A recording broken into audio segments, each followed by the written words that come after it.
बिस्मिल्लाहिर्रहमानिर्रहीम, अस्सलाम वालेकुम। मैं हूं डॉक्टर फ़िज़ा। आप देख रहे हैं मेरा यूट्यूब चैनल। अगर आपने मेरे चैनल को सब्सक्राइब नहीं किया, अभी सब्सक्राइब करें, बेल आइकन को क्लिक करें। अच्छा जी, वज़ीर-ए-आज़म इमरान खान साहब की ज़ेर सदारत जो पार्टी के रहनुमा हैं, बल्कि सीनियर रहनुमा, उनका इजलास हुआ था जिसमें बड़े कॉन्फिडेंस का इजहार किया गया। पार्टी रहनुमा भी हैं, वो तैयार हैं जी। उन्होंने कहा कि जी हम पूरी तरह से तैयार हैं। और इमरान खान साहब जो कि पहले भी कह चुके हैं कि ये करके देख लें, इनकी आखिरी वारदात होगी, इसके बाद ये मज़ीद कमज़ोर हो जाएंगे, हुकूमत मज़ीद मजबूत हो जाएगी। 2028 तक ये लोग उठ नहीं सकेंगे। मुराद साहब भी आज गुफ्तगू कर रहे थे, वो भी कह रहे थे 2028 तक ये सर नहीं उठा सकेंगे। बल्कि मैं सुन रही थी, मुराद साहब हवाला दे रहे थे 3 इडियट मूवी का। वो कहते हैं जी कि 3 इडियट में एक ऐसा सीन था जिसमें वो बड़ा ओवर कॉन्फिडेंट सा स्टूडेंट था, तो वो स्पीच करता है, तो स्पीच में अल्फाज आगे पीछे कर दे रहे थे, पूरा कॉन्टेक्स्ट से चेंज हो जाता है और लोग हंसना शुरू हो जाते हैं। उस बंदे को ये नहीं पता होता जो स्पीच कर रहा होता है कि आखिर मेरी तकरीर में जो लफ्ज़ है उस लफ्ज़ का मतलब क्या है। उसने रट्टा लगाया होता है, तकरीर में लफ्ज़ चेंज कर दिया, तो उसने एज इट इज़ पढ़ दिया। तो आज वो उसको उसके साथ कनेक्ट कर रहे थे कि 3 इडियट वाली स्पीच जो है, साथ बिलावल की स्पीच की बात कर रहे थे, बिलावल का मजाक भी उड़ा रहे थे, उनकी उर्दू के हवाले से भी बात कर रहे थे। और वो जो अक्सर गलती हो जाती है, जो उन्होंने एक वो गलती से एक जुमला गलत बोल दिया, तो वो टांगे कांप रही हैं को गलत बोल दिया, तो वो आपको पता है उसमें मीम्स भी बहुत ज़्यादा बने। उस पर मुराद साहब उनको काफ़ी ज़्यादा चुटकुले या उनका बड़ा तमस्कुर का निशाना बना रहे थे।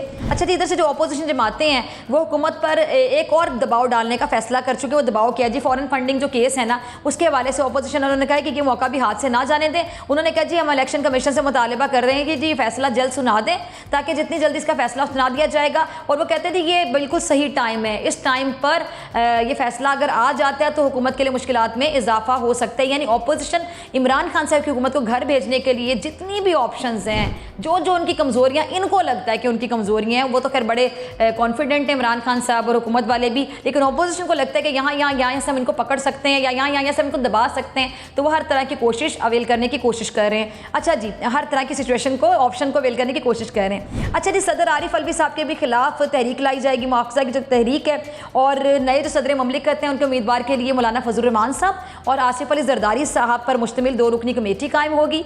और ये तय हो गया कि सदर पीपल्स पार्टी या JUI फे से होगा और जो नया सदर है वो आरिफ अलवी की बाकी मुद्दत पूरी करेगा।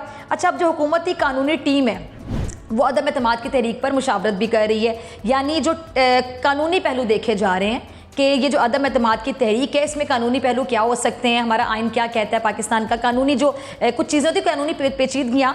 अक्सर मैं हैरान होती हूँ कि हमारे सियासतदान हैं, इनको तो आइन और हर चीज़ का पता होना चाहिए और कानून के हवाले से हर चीज़ पता होनी चाहिए, तमाम आर्टिकल्स का पता होना चाहिए कि किस आर्टिकल के तहत क्या हो सकता है, किस सिचुएशन में कौन से आप आइन के आर्टिकल को इस्तेमाल कर सकते हैं, कौन सा आर्टिकल कहता क्या है, कौन सी शिक क्या कहती है, आपको कानूनी आइनी हर चीज़ का पता होना चाहिए। लेकिन यहाँ पर किसी को पता ही नहीं होता और बाद में पता चल रहा होता है अच्छा यहाँ पे तो आइन का आर्टिकल ये कहता है, इस सिचुएशन में ये हो सकता है। अच्छा, यहाँ पे किसी को पता ही नहीं होता। जैसे कि आप देखिएगा, एक अहम ये जो एक नुक्ता सामने आया कि जी जो ये हुकूमती टीम की अदम एतमाद के हवाले से जो मीटिंग हुई है, उसमें ज़रा एक अहम पॉइंट जो डिस्कस किया गया, ज़रा देखिएगा कि जो आर्टिकल 63A है उसमें उसके खिलाफ कार्रवाई की जा सकती है किसी भी मेंबर के ख़िलाफ़। अगर कोई रुकन असम्बली बात नहीं मानता तो उसके ख़िलाफ़ जो आर्टिकल 63A है उसके खिलाफ कार्रवाई की जा सकती है।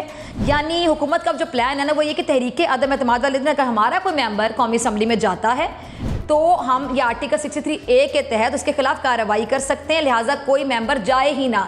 यानी PTI का कोई मेंबर उस टाइम पे जाए ही ना। वो जो वोट खरीदने का मामला होता है, हॉर्स ट्रेडिंग का मामला होता है। अच्छा, अब ये क्या अपोजिशन को नहीं पता था कि आर्टिकल 63A जो है उसके तहत तहरीक इंसाफ के अरकान वोट ही नहीं दे सकेंगे। अब यह है ना हैरानी वाली बात कि इनको तो पता होना चाहिए, इनको तो पूरा आइन रटा होना चाहिए, मतलब इनको एक एक पॉइंट याद होना चाहिए, कानूनी पहलू पता होने चाहिए, हमारा आइन क्या कहता है, किस सिचुएशन में क्या हो सकता है, क्या नहीं हो सकता है, क्या पॉसिबिलिटीज़ हो सकती है और क्या बिल्कुल नहीं हो सकता, इनको पता होना चाहिए।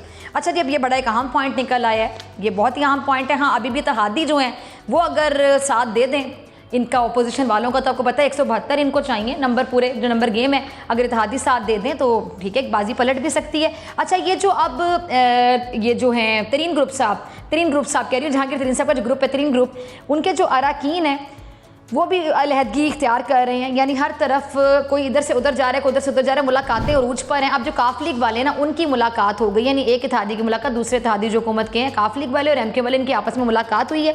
और ये जो वफ्द की मुलाकात हुई है, इसमें एक बात पर इत्तफाक कर लिया गया कि हमें अपने सियासी फैसले सोच समझ के करने होंगे।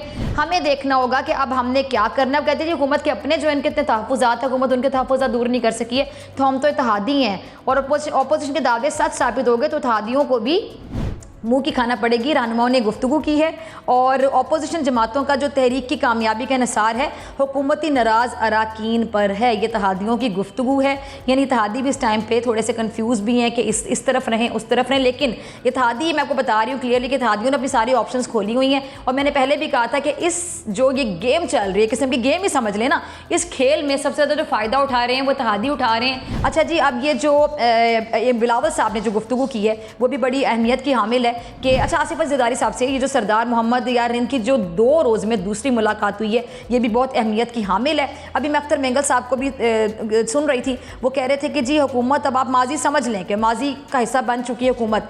अच्छा जी, अब वो बिलावल साहब कहते हैं 2 ऐसे वाक़यात हैं जो मेरे लिए काबिल बर्दाश्त नहीं है, मेरी बर्दाश्त से बाहर के हैं जी। एक वो जो आसिफा साहिबा पर वो जो ड्रोन से हमला हुआ था, कैमरे से, वो कह रहे हैं जी कि ये हमला नाकाबिल बर्दाश्त है, हमारी बर्दाश्त से बाहर है। और दूसरी चीज़ उन्होंने कहा है कि हमारी बर्दाश्त से बाहर ये चीज़ है कि जी जो मेरे वालिद के हवाले से इमरान खान साहब कह रहे थे, यानी बिलावल ज़रदारी साहब कह रहे हैं कि मेरे लिए ये दोनों वाक़यात बिल्कुल अनएक्सेप्टेबल हैं, काबिल बर्दाश्त नहीं हैं।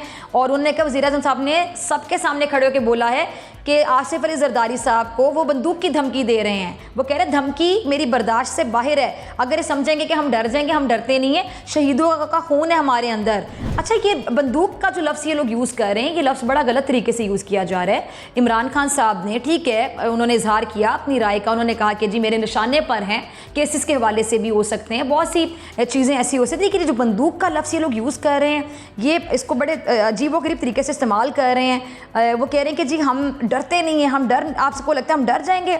और वो कहते हैं जी हमने कभी बंदूक इस्तेमाल नहीं की, मगर हम बंदूक इस्तेमाल करना चाहते हैं। बिलावल कह रहे हैं मैं पुरअमन आदमी हूँ और मैं पुरअमन ही रहूँगा, हम बंदूक का इस्तेमाल करना जानते हैं लेकिन पुरअमन आदमी हूँ। ये देखें बंदूक को किस तरह इन्होंने पकड़ा है। हालांकि कई बार मुहावरतन भी कोई बंदा कोई बात कर देता है, उस बात को आप देखें ना तोड़ मरोड़ के कैसे पेश करते हैं। मैं अक्सर कहती हूँ यहाँ पे पिंक को रेड और रेड को मैरून ऐसे किया जाता है कि जिसने पिंक कलर में कुछ किया होता है उसको कुछ समझ नहीं आती कि जो मैरून बना उसके सामने आएगा कि अच्छा ये पिंक से होता है, वो रेड हुआ, रेड से होता है, मैरून कैसे हो गया। कई बार तो मैरून से ब्लैक भी हो जाता है। बहरहाल देखना होगा जो अगले, जिस तरह के कहा जा रहा है कि जो अभी अगला हफ्ता आएगा, बल्कि 23 से लेकर जो 30 तक का हफ्ता आएगा वो बड़ा अहमियत का हामिल होगा। यानी अगले हफ्ते से जो अगला हफ्ता होगा, अब देखना होगा कि क्या करना है। इन्होंने भी तैयारी कर ली है, उन्होंने भी तैयारी कर ली, ये भी बाज़ार बड़े कॉन्फिडेंट नजर आते हैं, वो भी बाज़ार बहुत कॉन्फिडेंट नजर आते हैं। इत्तेहादियों के बड़े मजे हैं कि कोई इधर से उनको खींच रहा है, हुकूमत वाले भी उनका साथ चाहते हैं, अपोजिशन वाले भी चाहते हैं। अब पीटीआई वालों को तो रोक लिया जाएगा ना, पीटीआई वाले तो चले वोट अगर नहीं देंगे तो ठीक है, वहाँ वो उनको नहीं खरीद सकेंगे, लेकिन जो इत्तेहादी हैं उनको कैसे बांधा जाएगा। इत्तेहादी 11th आवर पे चाहे तो हुकूमत का साथ दे दें, 11th आवर पे चाहे तो अपोजिशन का साथ दे दें। बहरहाल खुदा न ख्वास्ता मुझे हैरानी, मुझे दुख इस बात पर होता है, बल्कि तकलीफ़ होती है, सोच सोच के घबराहट होती है कि ये जो अभी जो बड़ा दिलचस्प खेल लग रहा है ना कि आगे क्या होगा, ये कहीं बहुत ख़तरनाक साबित ना हो जाए। ख़तरनाक, खुदा न ख्वास्ता ख़तरनाक साबित ना हो जाए। मिलते हैं आपसे अगले व्लॉग में।